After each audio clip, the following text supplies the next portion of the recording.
In the beginning, God created the heavens and the earth. And God said, "Let there be light." And there was light.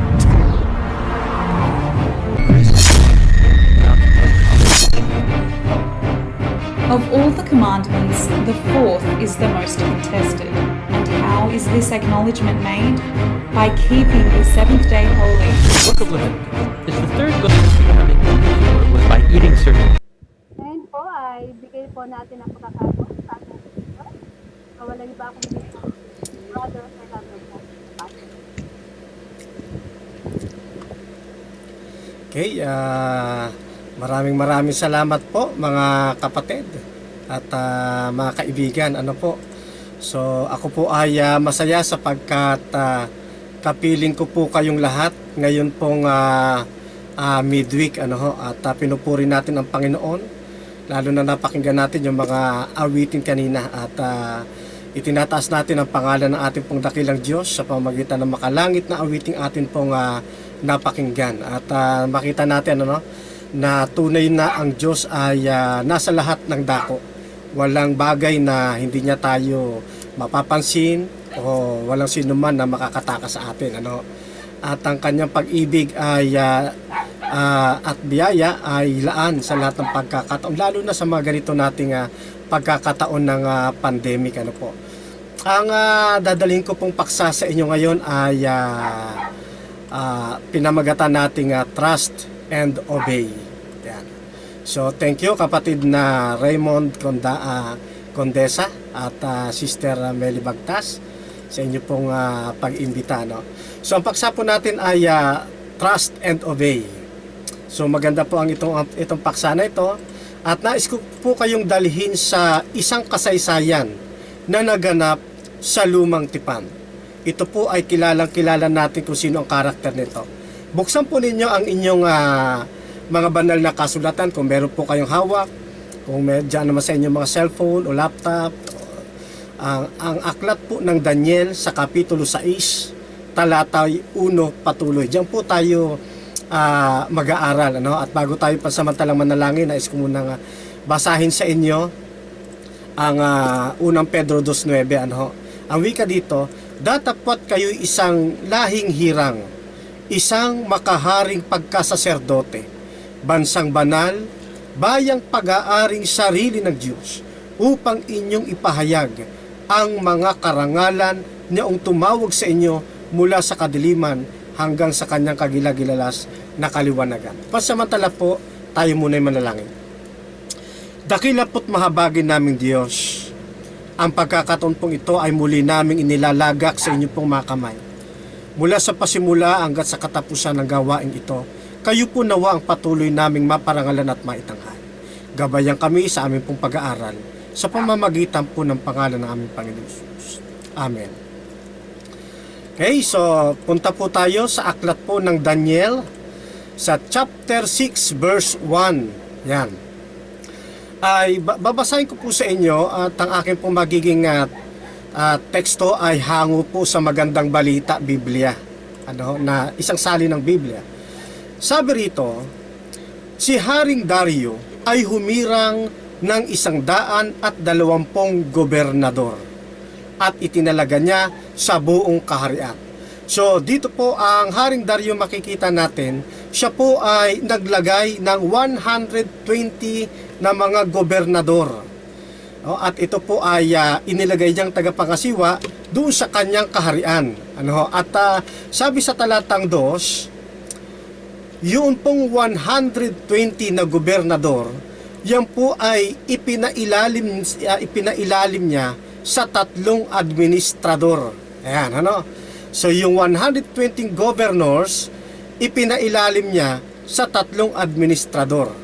At isa sa mga administrador na ito, walang iba kundi si Daniel. Ang layunin ng hari kung bakit naglagay siya ng ganito karami upang mapangalagaan at matiyak na walang kapinsala ang sasapit sa hari. So, ibig sabihin, nilagay niya ito upang sa kanya pong ikapagtatagumpay. Sa verse 3, ginawa ito ng hari na ipailalim yung 120 governor sa pangangasiwa nila Daniel, at pinili ni Darius si Daniel sapagkat ang sabi sa verse 3, dahil sa marilag na espiritong nananahan sa kanya. So dito po mga kapatid ay nakita ng hari ang pagiging kakaiba ni Daniel. Nakita niya na si Daniel ay mayroong marilag na espiritu. Ayan. So napakaganda po ng naging nang nakikita kay Daniel. At sabi pa rito, nahigitan ni Daniel ang lahat ng iba pang mga administrador at gobernador. Kung kaya binalak ng hari na pagkalooban siya ng kapangyarihan sa buong kaharian. So dito po ay lalo pong nangibabaw yun pong pagtingin ng hari kay Daniel, sapagkat meron siyang marilag na espiritu. Kung ibabalik sa atin mga kapatid ang katanungan ito, kumusta po ang bawat isa sa atin? Kumusta ang inyong espiritu? Kumusta ang ating espiritu? Tayo ba, katulad ni Daniel na naglilingkod sa ating Panginoon, ay mayroong ding marilag na espiritu? Isang gandang simulain na nakikita natin na ang bayan pala ng Diyos, dapat meron siyang marilag na espiritu. Naalala ko yung kwento ni Pastor Pope, yung atin pong buting pastor, na siya raw ay nagkrusada sa probinsya. Ay hindi siya kilala doon sa kanyang pinagkukrusedan. Ang ginawa sa kanya, merong tumawag sa kanya na kapatiran. Pagkatapos pinagbuhat siya ng bangko, pinatulog siya magbuhat ng bangko, magbuhat ng mga kung ano-ano gagamitin doon sa krusada. Ang Pastor Pope naman ay palibasa ay ating pastor at mabait, ay bit-bit naman daw siya ng mga mahahabang bangko. Pawisan na daw siya. Huli na nang malaman na nung nag-utos na yung palang pinagbubuhat niya, yun ang kanilang speaker. So dito makikita natin at ako'y natutuwa na naaninag ko sa ating Pastor Pope na meron siyang marilag na espiritu. Bihira sa mga pastor na tawag dito na mauutusan mo ng ganito, Sa Adventist lang natin nakikita yan. Pero sa ibang pananampalataya, pag yan ay pastor, hindi mo mapapagbuhat ng bangko yan, boss yan, So dito nakakatuwa na ang bayan ng Diyos, merong marilag na espiritu, Si Job, meron ding marilag na espiritu, Ngayon, pagdating sa talatang 4, ito po ay ikinainggit, sapagkat si Daniel nangingibabaw siya doon sa mga administrador at sa mga gobernador. Ito po ay ikinainggit ng lahat ng mga administrador at mga gobernador doon sa kanyang panahon. At doon nga ay pinagsikapan nilang makahanap ng isang dahilan upang maipahamak si Daniel. Sabi nga rito upang maipahamak si Daniel, pero wala silang makitang pagkakasala na maipaparatang kay Daniel. Ang dahilan, sabi sa talatang 4, sapagkat siya ay tapat sa kanyang tungkulin. Kumusta po tayo mga kapatid at mga kaibigan sa ating mga ginagampan ng tungkulin sa loob ng iglesia, sa labas ng iglesia, sa atin pong mga pinapasukan, tayo po ba'y tapat din kagaya ni Daniel? Mahalaga ng isa palang lingkod ng Diyos ay hindi lang palamuti sa kanya ang katawagang Seventh-day Adventist, kundi meron din siyang marilag na espiritu at siya'y tapat sa kanyang tungkulin. Na kapag kataglay natin ang katapatang ito sa atin pong Panginoon, ay marami po ang magigiliw sa atin. Bagamat mayroong mga naiinggit, bagamat mayroong mga naiinis sa atin, pero ang mahalaga, tayo po ay nananatiling tapat sa atin pong Panginoong Diyos. Sa talatang 5, ang wika rito, nang magkagayoy sinabi ng mga lalaking ito, yung mga gobernador at yung mga administrador na naiinggit sa kanya, wala tayong maipaparatang laban sa Daniel na ito, liban sa tayo'y makasumpong laban sa kanya ng tungkol sa kautusan ng kanyang Diyos. Pero sabi pa rin ng talatang ito, wala tayong maibibintang sa kanya maliban sa kanyang relihiyon. So dito makikita natin mga kapatid, na sa lahat ng aspeto ng buhay ni Daniel, wala silang makita na pwedeng panggalingan ng ikababagsak ni Daniel. Mula sa kanyang karakter, sa kanyang pagiging mananampalataya, sa kanyang relihiyon, wala silang maiparatang. Kaya ang pinagbalingan nila, yung pananampalataya ni Daniel. Tandaan natin ang mga panahong ito, si Daniel po ay nasa kalagitnaan ng mga paganismo. Yan. Pero makikita po natin sa karakter, sa pananampalataya ni Daniel, kahit na sila ay nasa kalagitnaan ng hindi mananampalataya sa tunay na Diyos, sila po'y nananatiling tapat at pinapakintab nila, pinapalago nila, pinagniningas yung karilagan ng kanilang espiritu. Sa talatang 6, kaya nga, magkakasamang nagpakita sa hari ang mga administrador at mga gobernador at sinabi, mabuhay ka, at sila po ay nagsuggest ng isang batas na kapag malabag ito ni Daniel, sila ay walang salang paparusahan.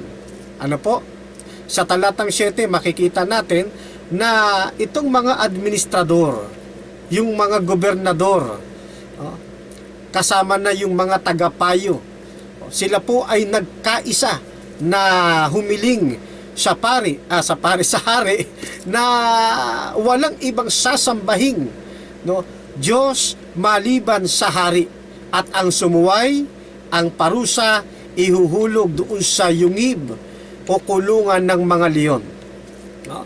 At dahil sa ganda ng pananalita, proposal, mga pambobola ng mga gustong ibagsak si Daniel, ito po ay pinaunlakan ng hari. Nang mabalitaan ni Daniel na nilagdaan at pinagtibay ng hari yung kautusan na inilapit ng mga gobernador at ng mga kumakalaban sa kanya, ang ginawa ni Daniel, umakyat siya sa kanyang silid, doon sa kanya pong tirahan, at tumapat siya doon sa bintanang nakabukas na nakaharap sa Jerusalem. Ang ginawa ni Daniel, siya po ay lumuhod at nanalangin sa Diyos. At dito nga makikita natin yung record, 3 times, 3 beses sa isang araw kung manalangin at magpasalamat si Daniel. At sabi nga rito, hindi niya lang ito ginawa dahil mayroong mga pagsubok na dumarating sa kanyang buhay, kundi gaya ng kanyang kinaugalian. Kumusta po uli ang bawat isa sa atin, mga kapatid? Ito bang ating pananalangin, pagdalo tuwing Miyerkules, sa mga prayer meetings, pagdalo sa araw ng Friday? Tayo po ba, katulad ni Daniel, ay ginagawang kaugalian ang magpasalamat sa ating Panginoong Diyos? Isang magandang katangian ito ng naglilingkod sa Panginoon. Dapat po katulad ni Daniel, ginagawang habit ang paglilingkod sa ating Panginoon. Hindi yung kung kailan lang maisipan na mga kapatid, saka lamang sila makiki-insert sa gawain ng Panginoon. Hindi po, kundi ginagawang habit ang pagpuri, pagpapasalamat, paglilingkod at pagtawag sa atin pong Panginoong Diyos. Sa talatang 11, ngunit binabantayan pala siya ng kanyang mga kaaway at nakita si Daniel na nanalangin at humihingi ng tulong sa Diyos. So dito makikita natin na yung buhay ni Daniel, yung kanyang pananampalataya ay sinusubaybayan at binabantayan ng mga kumakaaway sa kanya. Alam po ninyo mga kapatid, mga kaibigan, tayo rin po habang naglilingkod tayo sa Panginoon, habang tayo nakikiraan sa sanlibutan ito, binabantayan din tayo ng sanlibutan. Ginagawa rin tayong panoorin ng sanlibutan. Sila po ay nakatingin sa atin kung kailan tayo magkakamali. At ganito rin ang ginagawa ni Satanas. Ganito rin ang ginagawa ng ating kaaway. Lagi tayong binabantayan at hinihintay niya kung kailan tayo magkakamali. At pag tayo nagkamali, gagamitin niya pagkakataong ito upang tayo'y lalong maigupo sa pananampalataya. Kaya iingatan natin ang ating po sarili sa harap ng mga tao, sa harap ng nakapalibot sa atin, sa harap ng mga kapatiran. Hindi tayo dapat na maging sanhi ng katitisuran ng iba, kundi tayo yung maging sanhi ng ikalalago po nila sa pananampalataya. Ano? Pag tayo nagkamali, sasabihin na Satanas, nakita mo na. Magkakamali rin niya. Nakita mo na. Manghihina rin niya sa pananampalataya. Kaya, kinakailangan nating mag-ingat at lagi nating hihilingin sa ating Panginoon ang katatagan ng ating pong pananampalataya. Sa talatang 13, sinabi nila, mahal na hari, si Daniel po na isa sa mga bihag mula sa Huda ay lumabag po sa inyong kautusan. 3 beses po siya kumanalangin araw-araw. 14, nang malaman ito ng hari na si Dario, nabalisa siya. Labis siyang nalungkot at maghapong iniisip kung paanong maililigtas si Daniel. Gusto niyang iligtas si Daniel, kaya lang ang batas ng hari hindi mababali. Kaya wala siyang pwedeng magawa kundi maipataw ang parusa. Pero sabi rito, nabalisa si Haring Dario. Labis siyang nalungkot. Maghapong nag-isip kung paano maililigtas si Dario. Mga kapatid, kapag ka meron tayong karilagan ng Espiritu at wala tayong pagod sa pagtawag, pananalangin sa ating Panginoong Diyos, at tayo'y tapat sa lahat ng ating gawain, kapag tayo'y napupunta sa mga pagsubok, merong mga hindi nating kapananampalataya na nalulungkot din kapag tayo'y nasa kapighatian. Ito yung larawang nakikita natin kay Daniel. At ito ay naobserba natin sa ating panahon. Hindi lang tayo ang nalulungkot sa atin, kundi merong mga hindi kapananampalataya ang nalulungkot kapag tayo ay nasasadlak sa dusa. Bakit? Sapagkat nakita nila kung gaano tayo naging tapat, nakita nila kung ano yung karilagan ng ating espiritu at yung ano yung karakter natin sa paglilingkod sa ating Panginoon. Talatang 15, ngunit nagpatuloy ang mga tao ng paglapit sa kanya at nagpumilit, alalahanin mo, mahal na hari, na sa ilalim ng batas ng Meda Persia, hindi magbabago ang alinmang kautusan o pagbabawal na nalagdaanan ng hari.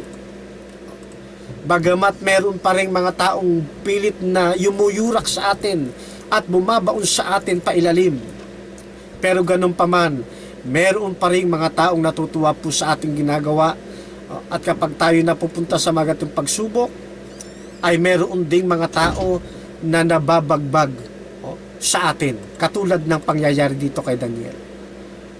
Walang nagawa ang hari kundi ipasundo, ipatawag si Daniel at ipataw ang parusang nalagdaan, ang ipatapon siya doon sa yungib ng mga leon. Pero mapapansin po ninyo sa talatang 16, yung pong binitawang kataga ng hari, ang sabi ng hari, naway iligtas ka ng Diyos na matapat mong pinaglilingkuran. Nakita nyo po yung essence ng paglilingkod ni Daniel, naway iligtas ka ng Diyos na matapat mong pinaglilingkuran. Ito pong pananalitang ito ng hari ito po ay isang pananalita ng pampasigla ng pananampalataya. Alam ng hari na bagamat si Daniel naglilingkod sa Diyos, nakakaramdam pa rin ito ng panlulumo. Pero mismong sa bibig ng hari na mutawi ang makatagang, naway iligtas ka ng Diyos na matapat mong pinaglilingkuran.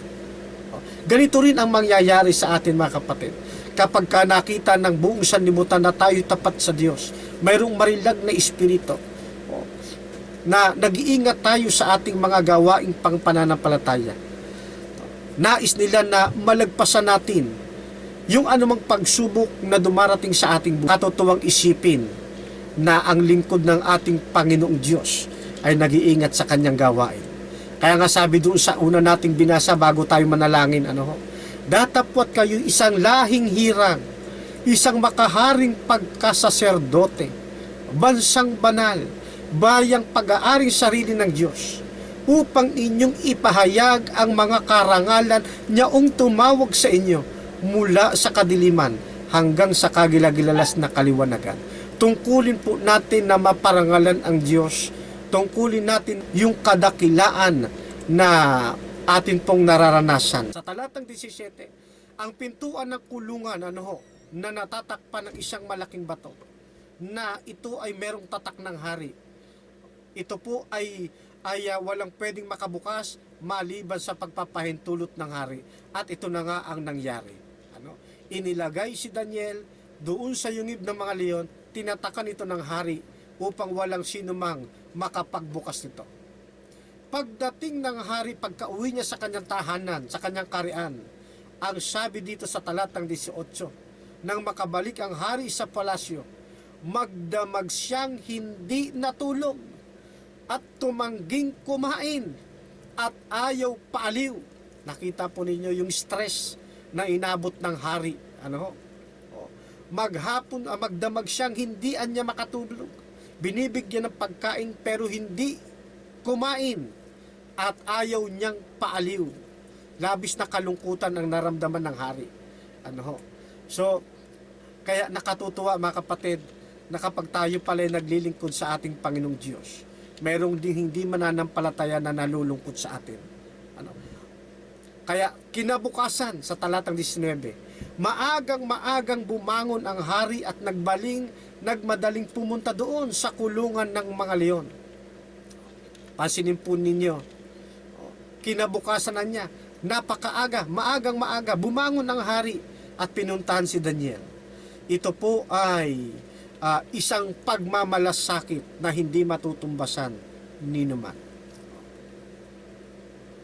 Walang pagpapatumpik-tumpik, walang pagbabagal-bagal. Ang isang taong nagmamalasakit, ay gumagawa ng may kabilisan at merong sinseridad. Tayo rin, mga kapatid, kapag tayo ay gagawa pagmamalasakit, gawin natin ito ng may buong pagmamahal at sinseridad at totoong tayo ay merong pagmamalasakit. At ito nakita natin sa atin pong kinakaharap na tawag dito na itong naranasan natin COVID-19. Nakalulungkot kumisan na mayroon pong mga tao na para bang baliwala sa kanila yung pong kanilang mga kapatiran. Pero dito, dapat na lalo nating ipakita yung atin pong pagmamalasakit sa kanila. Hindi na ngayon uso yung pagkakanya-kanya, kundi yung pagmamahalan, pagmamalasakitan sa isa't isa. At wag natin silang pabayaang maigupo ng atin pong pagsubok, ng mga pagsubok na ating nararanasan sa kasalukuyan. Sa talatang 20, pagdating doon, malungkot siyang tumawag. Sabi niya, Daniel, tapat na alipin ng Diyos na buhay. Iniligtas ka ba niya sa mga leon? Makikita po natin si hari na kaibigan Daniel ay nakikibalita doon sa kababalaghang maaaring gawin sa kanya ng Diyos. Nakikibalita siya doon sa mga himalang pwedeng magawa ng Diyos sa buhay ni Daniel. Katulad din ito sa atin, mga kapatid. Maraming nagtatanong sa kanilang mga isipan, anong kababalaghan ng ginagawa ng Diyos sa buhay ng mga ito? Kaya, lahat ng ating gawin natin ang lahat sa ikalululahati ng Diyos. Kaya sabi nga, kumakain, umiinom ka, gawin natin ang lahat sa ikalululahati ng ating Panginoon. Sapagkat nagtatanong ang mga tao sa kanilang isipan, ano na ang kababalaghang ginawa ng Diyos sa ating buhay. Ano po? Tumugon si Daniel, mabuhay ka magpakailanman, mahal na hari. So dito po ipinakita ni Daniel na siya ay nakatanggap ng kababalaghan sa atin pong Panginoong Diyos.